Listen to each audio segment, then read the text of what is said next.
আসসালামু আলাইকুম প্রিয় ভাই ও বোনেরা। আজ আমরা কথা বলবো একটি এমন বিষয় নিয়ে যা আমাদের প্রতিদিনের চিন্তা, দুশ্চিন্তা এবং জীবনের কেন্দ্রবিন্দুর সাথে গভীরভাবে জড়িত। আর সেই বিষয়টি হল রিজিক। রিজিক একটি শব্দ যা আমরা প্রায়ই ব্যবহার করি, কিন্তু কখনো কি আমরা গভীরভাবে ভেবে দেখেছি রিজিক আসলে কি? এটি কি শুধু টাকা পয়সা, নাকি চাকরি, ব্যবসা আর আয় উপার্জনের মধ্যেই সীমাবদ্ধ, নাকি এর অর্থ আরও অনেক বড়, আরও বিস্তৃত, আরও গভীর? চলুন বিষয়টি একটু গভীরভাবে বুঝে নেওয়া যাক। রিজিক আসলে কি, কিভাবে এটি নির্ধারিত হয়, কোনো আমল রিজিক বৃদ্ধি করে এবং কোনো কাজগুলো আমাদের রিজিককে কমিয়ে দেয় বা বরকত নষ্ট করে দেয়। প্রথমেই আমাদের বুঝতে হবে রিজিক শুধু অর্থ নয়। অনেকেই মনে করে যার ব্যাংকে বেশি টাকা তার রিজিক বেশি, কিন্তু ইসলাম আমাদেরকে একটি ভিন্ন দৃষ্টিভঙ্গি শিখায়। রিজিক হতে পারে আপনার সুস্থ শরীর, আপনার পরিবারের ভালোবাসা, আপনার মানসিক শান্তি, আপনার জ্ঞান, এমনকি একটি ভালো ঘুমও রিজিকের অংশ। একজন মানুষের অনেক টাকা থাকতে পারে, কিন্তু তার মনে শান্তি নেই, সে দুশ্চিন্তায় ভুগছে, সম্পর্কগুলো ভেঙে যাচ্ছে। তাহলে কি আমরা বলতে পারি সে প্রকৃত অর্থে ধনী?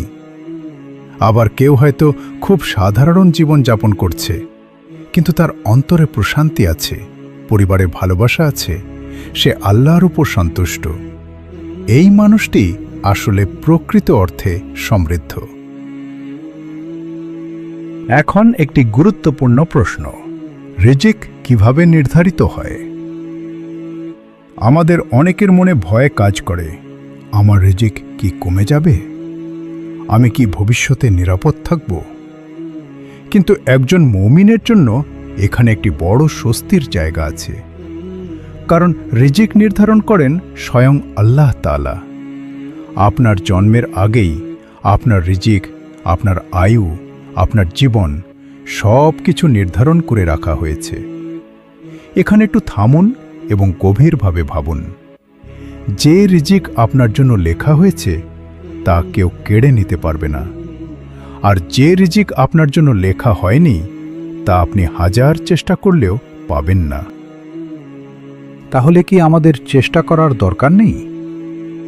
না, অবশ্যই দরকার আছে। ইসলাম আমাদেরকে শেখায় তাওয়াক্কুল মানে বসে থাকা নয়, বরং চেষ্টা করা আর ফলাফল আল্লাহর উপর ছেড়ে দেওয়া। একজন কৃষক যেমন জমিতে বীজ বপন করে তারপর বৃষ্টি, ফসল সব আল্লাহর হাতে ছেড়ে দেয়, ঠিক তেমনি আমাদেরও চেষ্টা করতে হবে, কিন্তু হৃদয়কে নির্ভর করতে হবে আল্লাহর উপর। এবার আসি, রিজিক বৃদ্ধি পায় কিভাবে? আমরা সবাই চাই আমাদের রিজিক বাড়ুক, কিন্তু শুধু পরিশ্রমই যথেষ্ট নয়। কিছু আমল আছে যা রিজিকের বরকত বৃদ্ধি করে। প্রথমত, তাকওয়া। যে ব্যক্তি আল্লাহকে ভয় করে হারাম থেকে নিজেকে বাঁচায়, আল্লাহ তার জন্য এমন জায়গা থেকে রিজিকের ব্যবস্থা করেন যা সে কল্পনাও করতে পারে না। দ্বিতীয়ত, ইস্তিগফার, অর্থাৎ আল্লাহর কাছে ক্ষমা প্রার্থনা করা। অনেক সময় আমাদের গুনাহই রিজিকের পথে বাধা হয়ে দাঁড়ায়, আর ইস্তিগফার সেই বাধা দূর করে দেয়। তৃতীয়ত, দান সদকা। এটি শুনতে অবাক লাগতে পারে, কারণ আমরা ভাবি দান করলে টাকা কমে যাবে, কিন্তু বাস্তবতা হল আল্লাহ দানকে কমান না, বরং বাড়িয়ে দেন। চতুর্থত, আত্মীয়তার সম্পর্ক বজায় রাখা। পরিবারের সাথে সম্পর্ক ভালো রাখা, মা বাবার খেদমত করা, এগুলো রিজিক বৃদ্ধি এবং আয়ুতে বরকতের কারণ। পঞ্চমত, হালাল উপার্জন। অল্প হলেও যদি হালাল হয় তাতে বরকত থাকবে, আর হারাম উপার্জন যত বেশি হোক তা শেষ পর্যন্ত শান্তি নিয়ে আসে না। এখন আসি, রিজিক নষ্ট হওয়ার কারণগুলো কি? অনেক সময় আমরা বুঝতেই পারি না কেন আমাদের জীবনে অশান্তি কেন আয় থাকা সত্ত্বেও টিকে থাকে না? কেন সব কিছু যেন অদৃশ্যভাবে কমে যাচ্ছে? প্রথম কারণ গুনাহ, বিশেষ করে গোপন গুনাহ, যা কেউ দেখে না কিন্তু আল্লাহ দেখেন। এই গুনাহগুলো রিজিকের বরকত ধ্বংস করে দেয়।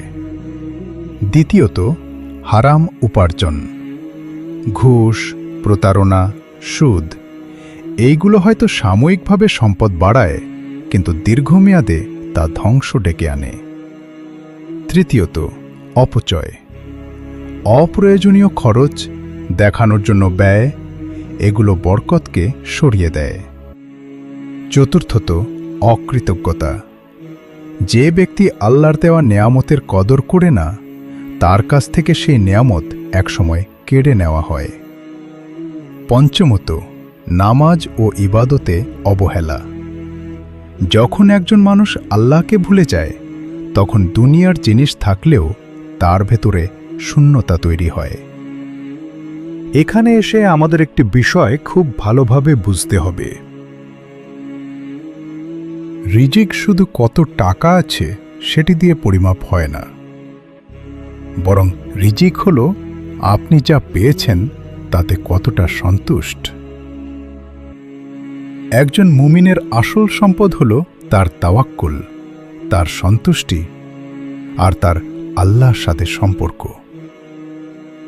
তাই সফল সেই মানুষ যে রিজিকের পিছনে দৌড়ায় কিন্তু আল্লাহকে ভুলে যায় না, যে উপার্জন করে কিন্তু হালাল হারামের পার্থক্য বজায় রাখে, যে চায় বেশি পেতে কিন্তু কৃতজ্ঞতা ভুলে যায় না। প্রিয় ভাই ও বোনেরা, রিজিক একটি পরীক্ষা। কখনো অভাব দিয়ে, কখনো প্রাচুর্য দিয়ে আল্লাহ আমাদের পরীক্ষা করেন। তাই আসুন আমরা রিজিককে শুধু দুনিয়ার চোখে না দেখে আখিরাতের দৃষ্টিতে দেখি। আমরা চেষ্টা করি হালাল উপার্জন করি, দান করি, ইস্তিগফার করি এবং আল্লাহর উপর ভরসা রাখি। আল্লাহ তাআলা আমাদের সবাইকে হালাল ও বরকতময় রিজিক দান করুন। আমাদের জীবনের গুনাহগুলো ক্ষমা করে দিন, আমাদের অন্তরে সন্তুষ্টি দান করুন এবং আমাদের রিজিককে আমাদের জন্য কল্যাণকর বানিয়ে দিন। আমিন। আপনাদের যদি এই আলোচনা ভালো লেগে থাকে তাহলে আমাদের ইসলামিক চ্যানেল শেষ ঠিকানা সাবস্ক্রাইব করে আমাদের সাথেই থাকুন।